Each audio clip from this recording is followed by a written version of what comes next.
ఎక్కడ కూడా ఆదివాసీ నాయకులను కానీ ఆదివాసీ సోదరులను కానీ మేము లంబాడా సోదరులం ఒక్కసారి కూడా మేము వాళ్ళ మనోభావాలు దెబ్బతీసేటట్టు మేము మాట్లాడలేదు, వాళ్ళని మేము కించపరచలేదు.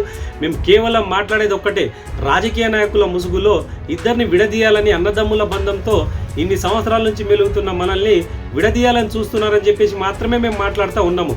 కానీ ఇక్కడ కొంతమంది ఆదివాసీ సంఘాల నాయకులు ఎవరైతే ఉన్నారో, తుడుం దెబ్బ సంఘం నాయకులు రాష్ట్ర అధ్యక్షులు మైపతి అరుణ్ కుమార్ గారు ఎవరైతే ఉన్నారో, అట్లాంటి వాళ్ళు కొంతమంది రాజకీయ నాయకుల యొక్క వాళ్ళు ఇచ్చే డబ్బులకు కకృతి పడి, వాళ్ళు ఇచ్చే బిస్కెట్లకు, వాళ్ళు ఇచ్చే ఎంగులు మెతుకులకు కకృతి పడి కొంతమంది లంబాడీ సోదరుల మీద ఇష్టం వచ్చినట్టు వాళ్ళ నోటికి వచ్చినట్టు దురుసుగా ప్రవర్తిస్తూ ఉన్నారు, దురుసుగా మాట్లాడుతూ ఉన్నారు. వాళ్ళ నోటికి అడ్డు అదుపు లేకుండా మాట్లాడుతూ ఉన్నారు. మొన్నటికి మొన్న కొన్ని రోజుల నుంచి వీడియోలలో చూస్తున్నాము, ఒకటి కాదు చాలా వీడియోలు చూసినా నేను, మైపతి అరుణ్ కుమార్ గారిది. మరి ఈయన ఏం మాట్లాడుతున్నారంటే, నోటికి అడ్డు అదుపు లేకుండా ఈయన లంబాడోళ్ళందరూ పంది పిల్లల్ని కన్నట్టు పిల్లల్ని కన్నారు కాబట్టి వాళ్ళ జనాభా సంఖ్య పెరిగిందని మాట్లాడుతూ ఉన్నారు. సోదరా మైపతి అరుణ్ కుమార్ గారు, ఒక్కసారి గుర్తుపెట్టుకోండి, మేమెక్కడ మిమ్మల్ని కించపరచలేదు.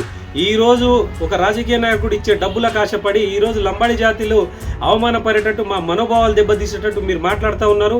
మీరు గుర్తుపెట్టుకోండి, దీనికి మూల్యం మీరు తొందరలోనే చెల్లిస్తారు. మైపతి అరుణ్ కుమార్ గారు,